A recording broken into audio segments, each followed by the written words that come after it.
cerdas dan berkarakter Pancasila. Taklukkan rintangan yang ada, percaya yang kuasa guru penggerak akan selalu ada untuk siswa Indonesia bahagia.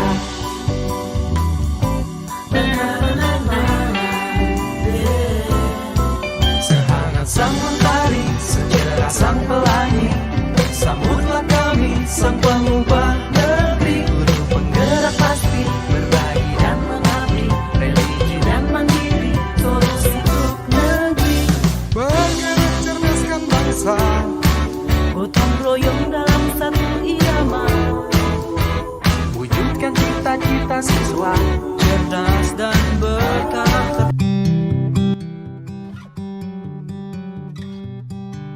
Bismillahirrahmanirrahim. Assalamualaikum warahmatullahi wabarakatuh. Waalaikumsalam warahmatullahi wabarakatuh. Alhamdulillah, alhamdulillahirrahmanirrahim. Wassalatu wassalamu ala asyrofil anbiya'i wal mursalin wa ala alihi wa sahbihi. Rabbi shrah li sadri wa yassir li amri wahlul 'uqdatam min lisani yafqahu qawli. Rabbi zidni ilma. Amin. Puji dan syukur telah sama-sama dipanjatkan kepada Allah Subhanahu wa taala, yang mana oleh Allah engkau telah berikan kita di mana nikmat yang paling kita rasakan, yang paling kita nikmati adalah nikmat iman, nikmat Islam, dan nikmat Islam. Sehingga dengan kesekian nikmatnya Allah limpahkan kepada kita, sehingga kita mampu merasakan nikmatnya dalam dunia keislaman, nikmatnya dalam dunia keislaman, dan nikmatnya di dalam dunia kebaikan yang disukai oleh Allah kepada hamba-hambanya melalui pemimpin terakhir kita, Muhammad SAW. Untuk itu, marilah sama-sama kita sanjung pujian salam serta salawat sebanyak-banyaknya tumpahkan kepada kita Muhammad SAW yang telah memberikan kita nikmat. Dari mana nikmat yang Allah berikan diperpanjang oleh Rasulullah SAW untuk kita semakin saling menghargai dan menyayangi sesama di dalam manusia. Nah, selanjutnya penghormatan kami kepada Bapak Kepala BPD Kesehatan 10 Jayapura Kabupaten Biden dari Provinsi Darussalam, dan juga kepada rekan-rekan guru sejawat yang telah membersamai kami dalam acara menyebarkan dan menyebarkan pemahaman budaya positif ini, yaitu yang dilaksanakan oleh SDG Pendidikan. Budaya positif ini adalah kepanjangan dari seruan-seruan Rasulullah SAW, di mana Rasulullah selalu menganggap umatnya yang terbaik, selalu menyebarkan kebaikan-kebaikan. Nah, dari beranjak dari kepanjangan seruan Rasulullah SAW, maka adalah budaya positif ini. Nah, budaya positif ini tentunya kita harus saling menyebarkan dan menerapkan pemahaman budaya positif, sehingga dengan ilmu-ilmu yang disebarkan melalui budaya positif dan kemudian kita akan menerapkan pemahaman-pemahaman tersebut dalam lingkungan sekolah kita, sehingga sekolah kita nantinya akan menjadi bibit-bibit unggul, bibit-bibit yang berkarakter, bibit-bibit yang sesuai dengan yang diinginkan Rasulullah SAW. Nah, untuk dari itu, sebelum memulai acara kita hari ini, kami minta dari salah satu peserta untuk memberikan motivasi kepada rekan-rekan kita semuanya. Pada intinya kami silakan.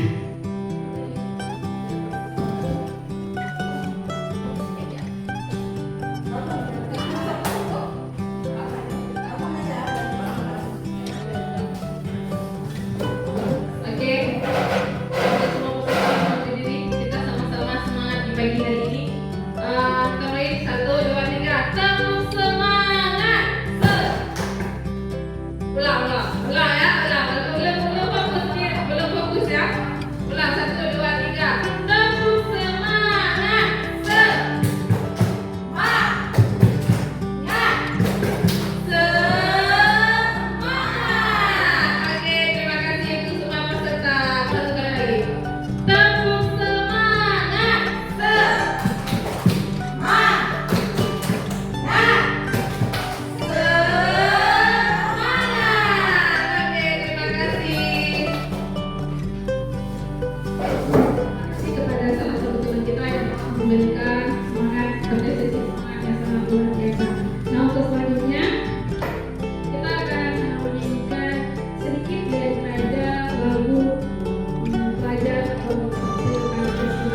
beda pendapat benar sekali. Nah, miskonsepsi itu adalah sesuatu konsep yang selama ini telah kita salah pahami. Sebenarnya yang dimaksud konsepsi kontrol itu adalah apa? Selama ini kita memahaminya B. Nah, di sini kita akan membahas apa sih selama ini yang telah kita miskonsepsikan. Misalnya, guru mampu mengontrol murid. Pernah nggak dalam benak kita, saya adalah seorang guru yang mampu mengontrol murid? Pernah nggak? Nah, itu ada lagi. Nah, kita ini sebenarnya ilusi. Sebenarnya kita tidak mampu mengontrol murid. Nah, selanjutnya, ilusi bahwa orang dewasa itu berhak memaksa. Nah, Bapak-bapak Ibu di sini pernah nggak kita memaksa untuk muridnya? Nah, kalau saya pribadi sangat sering ya, katanya kata hanya laki, ya itulah yang menjadi miskonsepsi. Nah, selanjutnya ilusi bahwa semua penguatan positif efektif akan bermanfaat. Selama ini kan kita selalu memberikan penguatan positif. Ternyata di situ juga terjadi miskonsepsi. Nah, selanjutnya ilusi bahwa kritik kan kita sering memberikan kritik terhadap anak-anak kita. Saya percaya di setiap kelas itu tidak ada murid yang seluruhnya guru yang 100% itu. Terkadang kita memaksa memberikan kritik, membuat dengan mereka yang melakukan kesalahan kita membuat mereka juga merasa bersalah. Pernah nggak seperti itu? Ini pemberian ini rusak gara-gara kamu. Kan seperti itu. Ya, saya percaya itu sama. Saya bisa sering kepada saya ya. Dan orang tua itu memaksa kita, saya menghubungi saya berhak memaksa. Kenapa seperti itu? Misalnya di tempat posisi dulu saja. Ketika si murid mengatakan, ibu saya nggak mau di sini. Bagaimana respon bapak? Kamu harus di sini ya. Karena ibu maunya kamu itu nggak banyak bicara. Pernah nggak seperti itu? Ya.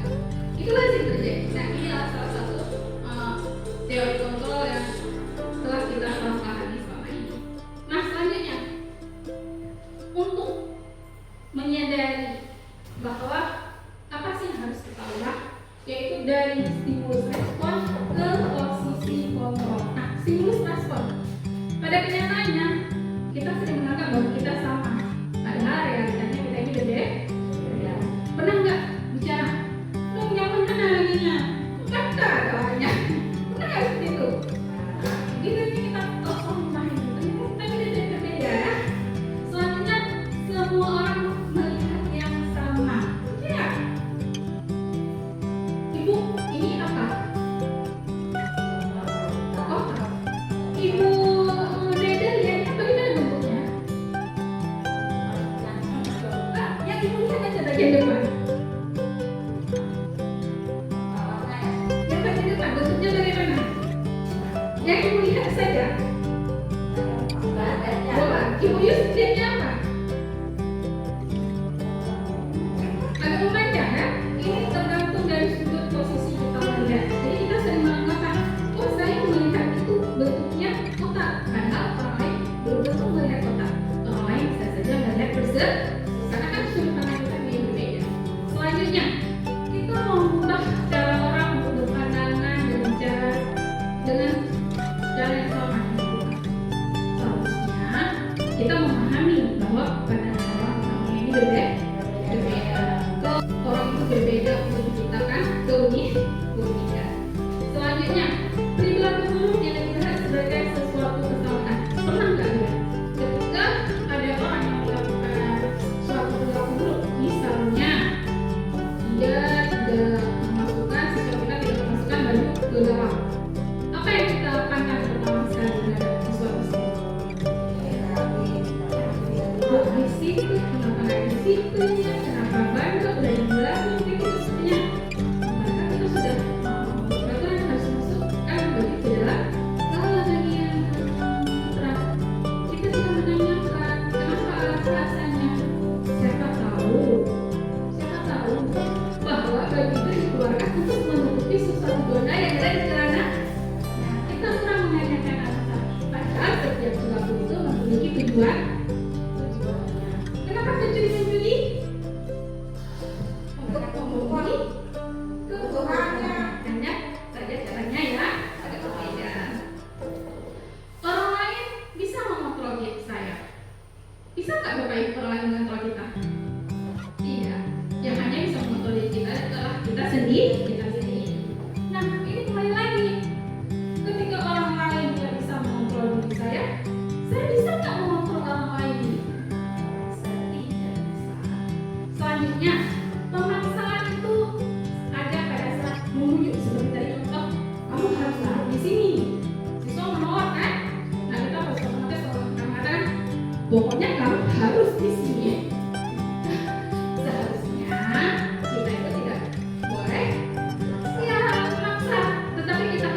menang, udah berhasilnya. Padahal seharusnya nggak seperti itu. Seharusnya siswa juga harus merasa menang, win-win. Jadi gurunya juga menang, siswanya juga menang. Dan tidak ada orang menang. Nah, selanjutnya kita akan lanjut ke disiplin positif. Untuk pertama sekali, baik kita pahami apa sih sebenarnya disiplin positif. Nah, disiplin positif berasal dari kata disiplin, artinya belajar. Disiplin mengacu pada diri, pada disiplin itu diri kita sendiri yang memiliki tanggung jawab terhadap apa yang dilakukannya berdasarkan nilai-nilai yang telah kita miliki.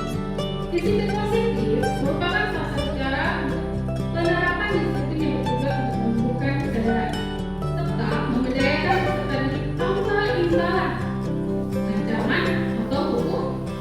Nah, tapi selama ini kita sering ya harus ada reward dan harus ada punishment. Jadi, selanjutnya, sebagai pendidik, tujuan kita menciptakan peserta didik yang memiliki disiplin sehingga mereka berperilaku mengacu pada nilai-nilai kebajikan yang universal dan memiliki motivasi intrinsik, yaitu motivasi dalam dirinya sendiri untuk menuju ke arah yang lebih baik. Nah, selanjutnya kita akan masuk mengenai nilai-nilai kebajikan. Ada yang tahu tentang itu? Pasti nilai-nilai kebajikan itu? Nah, di sini kita akan sama-sama mengenal sikap-sikap nilai kebajikan. Nah, nilai-nilai kebajikan adalah nilai-nilai yang telah disepakati bersama, terlepas dari berbagai suku bangsa, berbagai keyakinan yang berbeda, bahasa maupun latar yang membedakan kita. Nah, nilai-nilai ini yang telah kita sepakati, contoh-contoh di sini yang ini yang kita ambil dari institusi pendidikan kita, yaitu ada pelajaran Pancasila, yang mana beriman kepada Tuhan yang Maha Esa, berakhlak mulia, mandiri, berkritis, bertindakan global, gotong royong dan positif. Ini yang dari produk pelajaran Pancasila. Nah, dari IBO Primary Youth Program itu ada toleransi, rasa hormat, integritas, mandiri, menghargai, antusias, empati, keingintahuan, kreativitas, kerjasama, diri, dan selanjutnya dari nilai kemampuan intelektual yang kita miliki, yaitu tentunya bisa percaya diri, tulus hati, berkarya aktif, tidak melupakan orang lain, dan memberikan terbaik dari diri.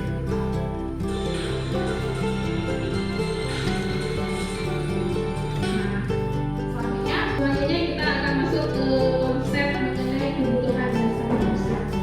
Nah, Bapak Ibu pada tahu apa itu kebutuhan dasar manusia?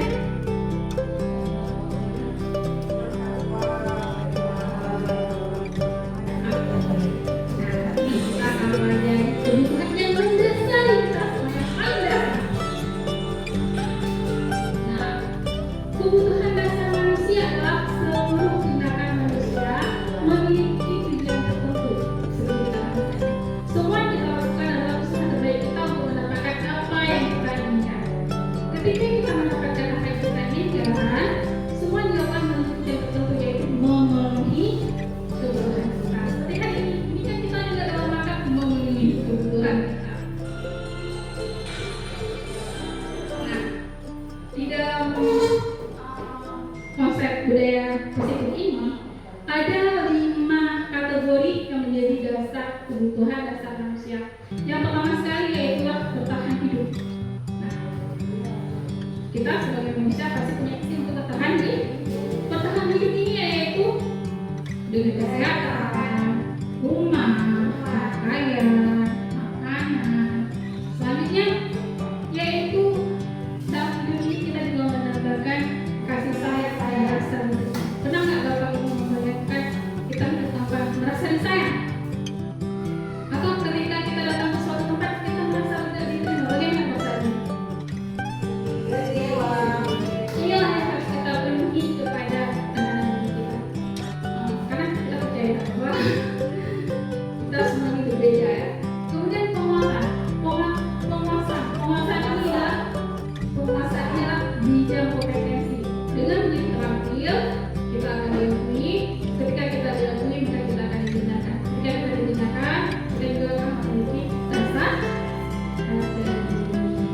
sehingga dengan ini kita juga merasa oh saya dibutuhkan di sini.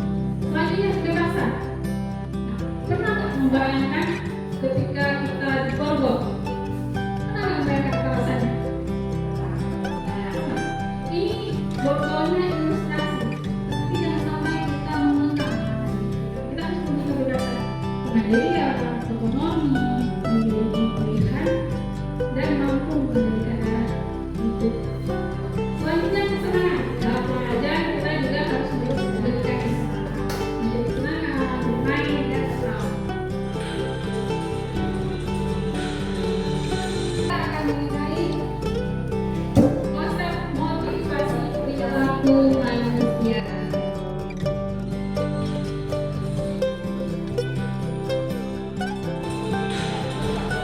Nah, perilaku manusia ini harus dipengaruhi oleh dua. Ada eksentrik yang dari luar dan ada yang dari dalam diri kita sendiri. Untuk menghindari kenyamanan hubungan. Nah, misalnya seperti ini. Saya hari ini datang berusaha datang sama bapak. Kenapa? Supaya tidak ditegur dan dimarahi. Ini adalah motivasi yang datang dari luar. Sehingga dengan perilaku tersebut untuk mendapatkan imbalan atau penghargaan dari orang lain, itu biasanya kalau yang menjadi eksentrik.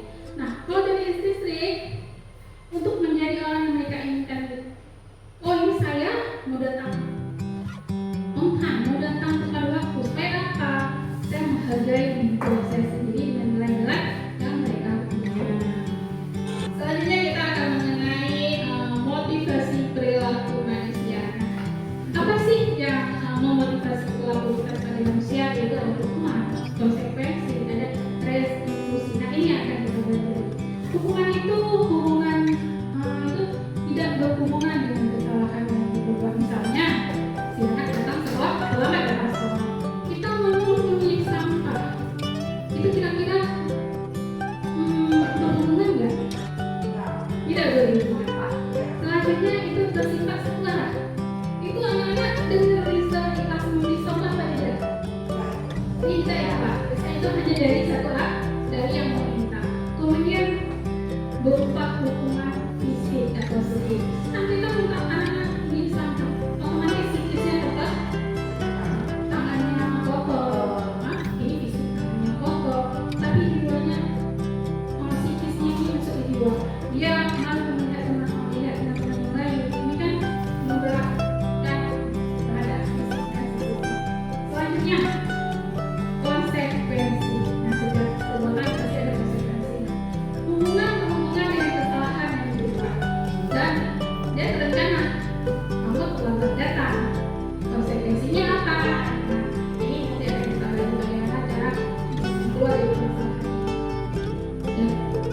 Yaitu disepakati untuk mengikuti kata dan guru itu sebagai monitor yang melihat karena program telah kita sepakati. Kemudian ada restitusi. Apa sih restitusi?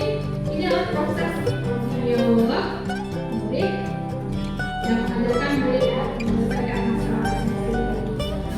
Ini kan kita masih di sini, ini kan di sini itu sama ini.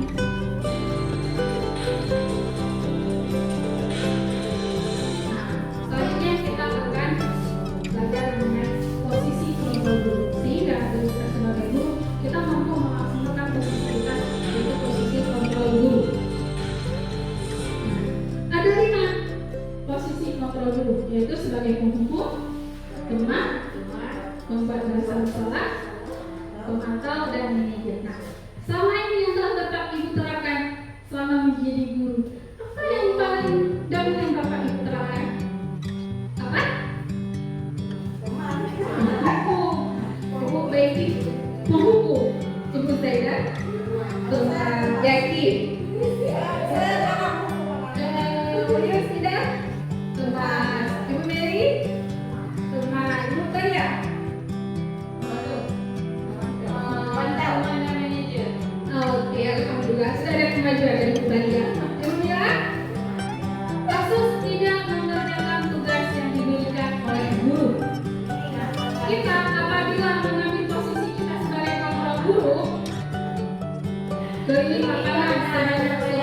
kali. Teman, ayo dong kalau mengerjakan tugasnya, nanti kalau sudah selesai kita main ke mall. Pernah nggak ajak anak-anak di sini?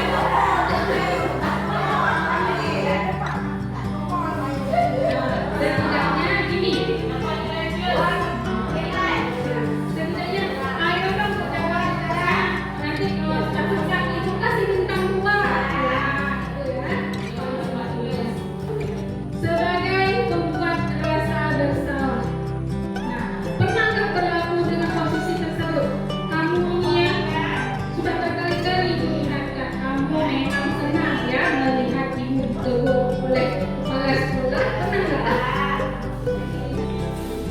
Nah, apabila kita mengambil posisi kontrol sebagai pengamal, nah ini dengan kalimat kamu sudah melakukan kesalahan dan sudah tahu konsekuensinya. Sekarang selesaikan tugasmu dan segera dihukum. Nah, saya yakin ini kita telah menjalaninya dengan baik.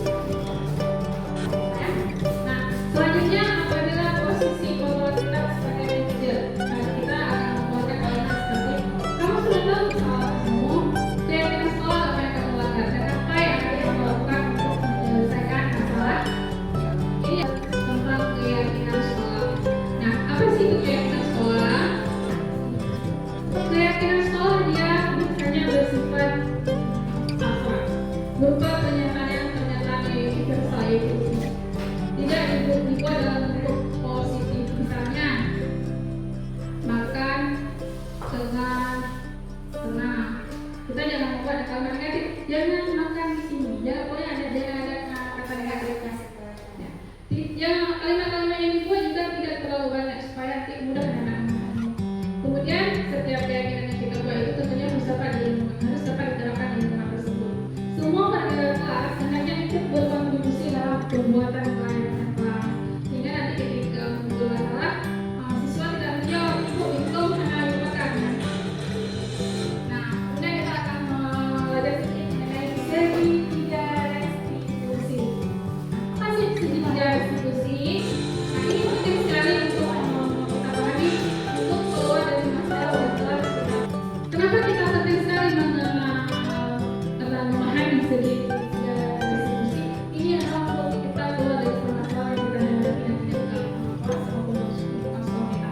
Apa sih itu segitiga restitusi? Yaitu suatu proses dialog yang dijalankan oleh guru agar dapat menghasilkan murid yang mandiri dan bertanggung jawab. Nah, dalam segitiga restitusi yang akan kita jalankan yaitu berfungsi secara pertama menstabilkan identitas, kedua memvalidasi tindakan yang salah, yang tentukan tindakan. Kemudian ditanyakan keyakinannya. Keyakinan yang mana? Keyakinan yang telah kita sepakati tadi secara bersama-sama. Nah, selanjutnya kita akan mengenal menstabilkan identitas. Berdasarkan prinsip bahwa membuat kesalahan adalah bagian dari proses pembelajaran. Nah, semenjak kita lahir dari sampai kita kosong jelas dari pertama balik gitu. Pernah nggak kita membuat kesalahan? Saya percaya setiap orang itu adalah membuat kesalahan. Karena Ustaz Abdul Somad bilang ini yang buat betul terus namanya selalu benar, namanya malaikat selalu benar, malaikat yang maha besar salah terus namanya syaitan. Nah, kan kita manusia ini, berarti kita sama-sama ada sisi yang baiknya dan ada sisi yang negatifnya. Jadi ketika kita berbuat salah, benar-benar itu adalah wajar. Nah, apa kata kunci dari menstabilkan identitas dari perilaku si anak tadi? Berbuat salah itu wajar. Ini kita stabilkan dulu ya. Berbuat salah itu wajar. Tidak ada manusia yang sempurna. Ibu bapak juga pernah melakukan itu. Ibu bapak tidak mau mencampuri siapa, tidak mau menjadi siapa yang salah. Tapi ibu bapak ingin menjadi solusi dari permasalahan ini. Kamu melihat masalah itu. Ini adalah kata-kata kunci dari menstabilkan identitas siswa. Ini yang penting sekali untuk kita pahami bapak ibu supaya kita mampu menerapkan budaya positif di lingkungan sekolah. Kemudian, kita sudah kita stabilkan identitas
diri kamu. Kamu ingin menjadi orang seperti apa? Jadi kita tanyakan pada siswa. Kemudian dari jawaban mereka kita tak tahu. Mereka pasti akan menjawab secara sendiri. Ini adalah contoh penerapan daripada diskusi dalam bentuk video. Maka dengan video yang terakhir tadi itu mereka sesi rangkaian dari penyebaran perubahan tentang budaya menjadi multinasional. Sesi diseminasi ini untuk penutupan majelis kita ini, ayo kita tutup dengan membaca Al-Fatihah dan salat. Bismillahirrahmanirrahim. Alhamdulillahirabbil alamin.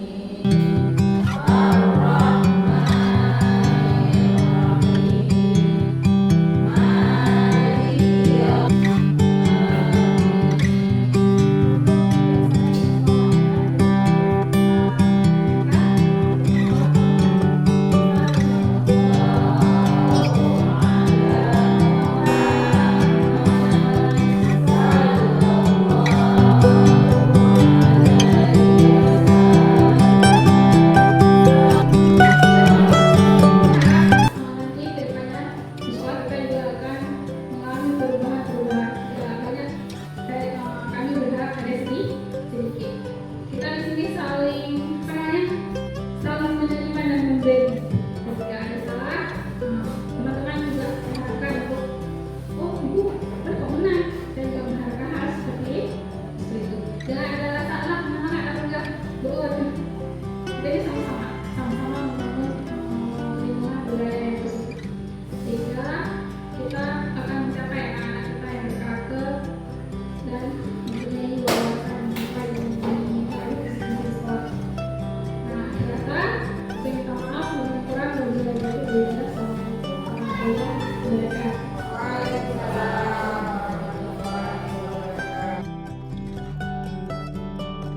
Mulia terpanggil jiwanya, melangkah dalam satu cita, selamat dan bahagia anak bangsa.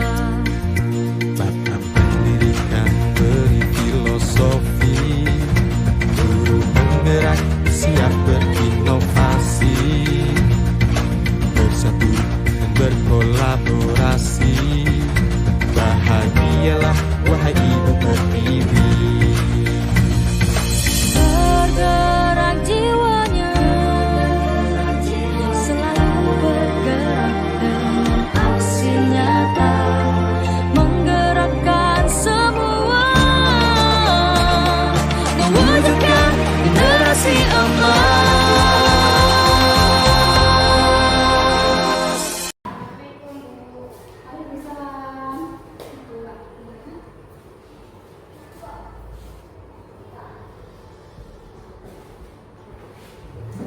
Gimana Aisyah? Apa kabarnya hari ini? Ada rasa minggu panjang kemarin? Ya. Nah, ini tadi kan kita dengar laporan dari ketua kelas yang bahwa katanya Aisyah habis bertengkar dengan Rizka. Gimana sih ceritanya? Si Rizka sih sebetulnya saja bekerja seperti pekerjaan saya. Kemudian jelas juga dari kerjaan-kerjanya Bu. Oh begitu ya Aisyah. Wajar lah kalau kamu marah dan kesal ya. Jika ibu ada di posisi Aisyah, ibu juga akan merasa marah dan melakukan hal yang sama seperti yang Aisyah lakukan. Nah, jadi apa yang Aisyah buat terjadi sama si Rizka? Saya marah Bu, dan tanpa sadar Bu, lalu saya menggubrak mejanya Bu. Oh begitu. Pasti kamu berbuat seperti itu ada alasannya ya. Kamu mengerjakan soal sungguh-sungguh, tapi Rizka dengan hanya datang mencontek saja tidak mampu berusaha sendiri ya. Ibu juga kesal rasanya seperti itu. Wajarlah kalau Aisyah merasa marah dan adalah pekerjaan yang tidak diselesaikan oleh Rizka. Nah, ibu dalam hal ini juga sangat menghargai tindakan Aisyah untuk tidak berbuat lebih buruk daripada itu. Misalnya memukul, menjaga rambutnya. Nah, sekarang coba kita pikirkan tindakan Aisyah marah-marah sampai memudahkan.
solusinya.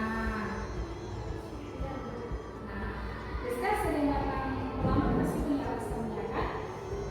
Nah, menurut Rizka, apa sih alasan yang membuat Rizka datang pelamar ke sekolah?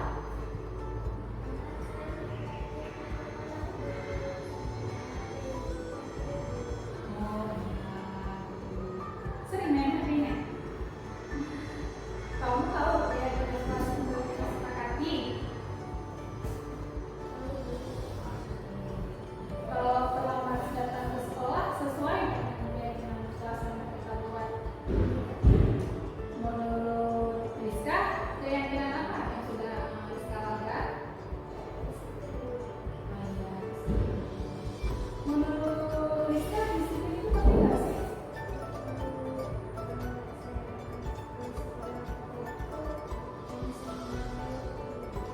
Rizka ya kita menghargai waktu dan menghargai waktu itu sangat memanfaatkan kita sendiri. Seperti kita menghargai orang-orang yang bersama.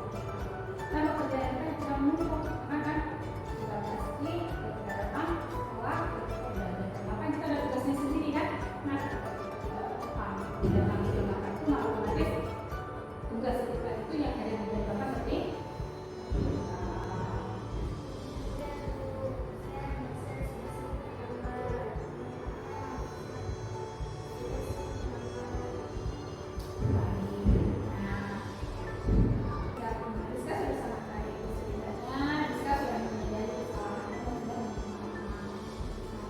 selanjutnya, bagaimana nih agar tindakan Rizka tidak dalam melakukan belajar di sekolah?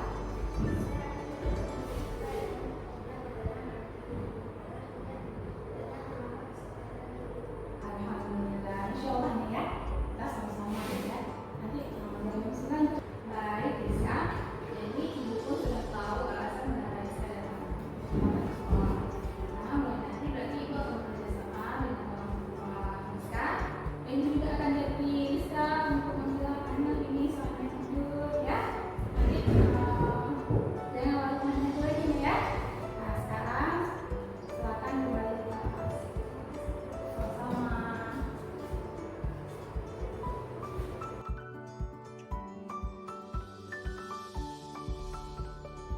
Assalamualaikum warahmatullahi wabarakatuh.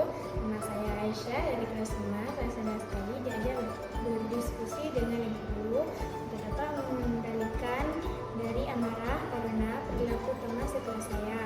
Saya harus banyak belajar, bersabar, dan dapat menghormati teman-teman saya. Assalamualaikum warahmatullahi wabarakatuh. Assalamualaikum warahmatullahi wabarakatuh. Nama saya Rizka, saya siswa kelas 5. Terima kasih Ibu Guru. Saya senang sekali diajak diskusi dengan Ibu untuk menemukan solusi atas kesalahan yang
impiannya.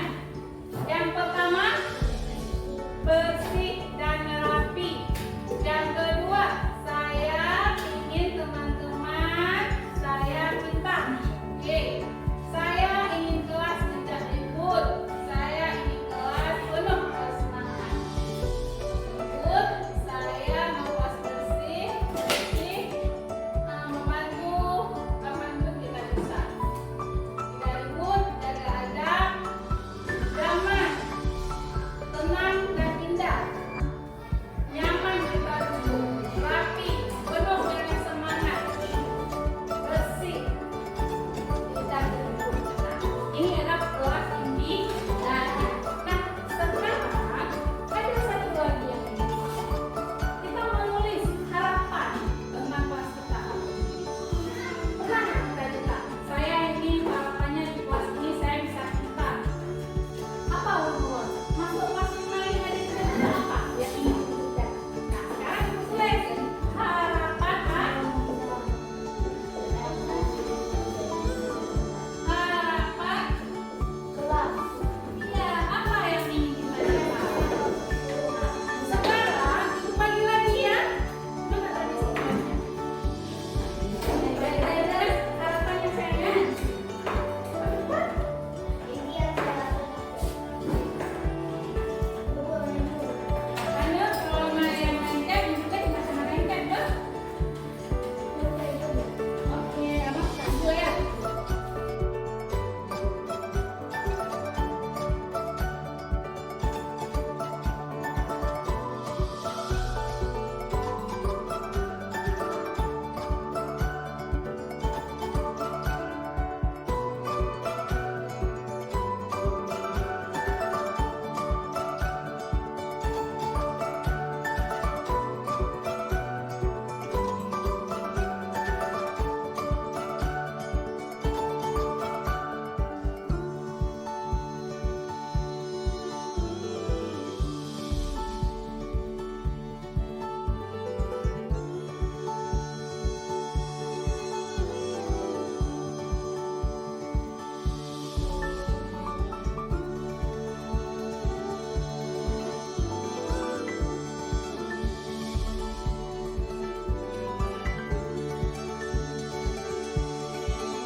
Terima kasih kepada teman-teman kita yang telah menuliskan harapan-harapan tentang kelas kita yang baru. Nah, sekarang kita bacakan ya. Ada yang ingin ranking pertama. Ya, semoga kita semua mendapatkan ranking pertama. Dan kita masing-masing.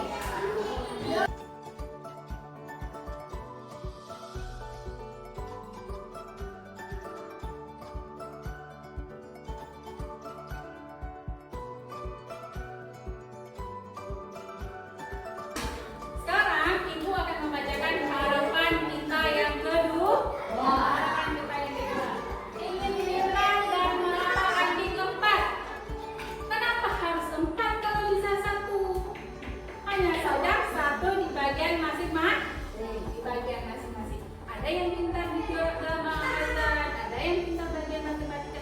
Maka kita harus jadi yang pertama di bidangnya kita masing-masing. Bacakan harapan ketiga. Kita saling menghormati dan saling tolong menolong. Nah, insya Allah di kelas ini kita nanti akan saling menghormati dan akan saling tolong menolong.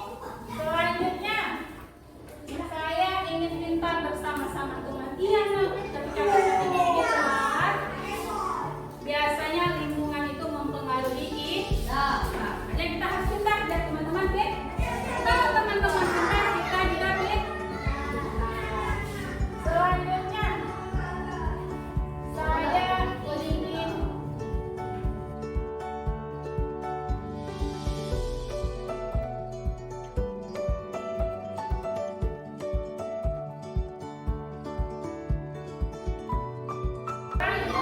membacakan harapan selanjutnya.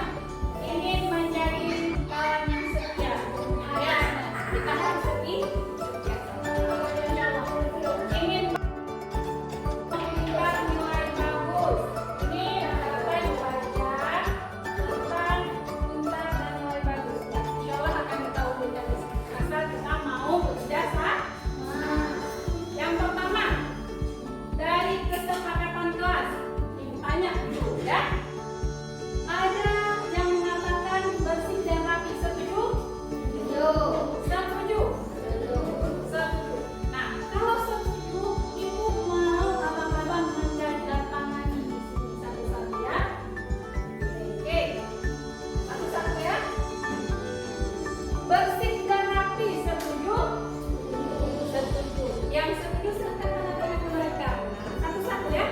Karena nanti ini jadi bukti. Ini udah tanda tangan loh. Nanti tanda tangannya ibu foto, ibu print ini.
Ini kesepakatan yang sudah kita tangani bersama untuk kita jalankan secara bersama-sama.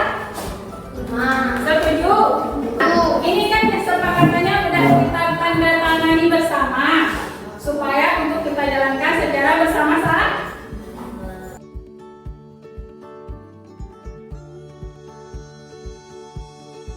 Tepuk tangan untuk kita semua. Tapi mulai besok kesepakatan ini sudah berlaku di kelas ini.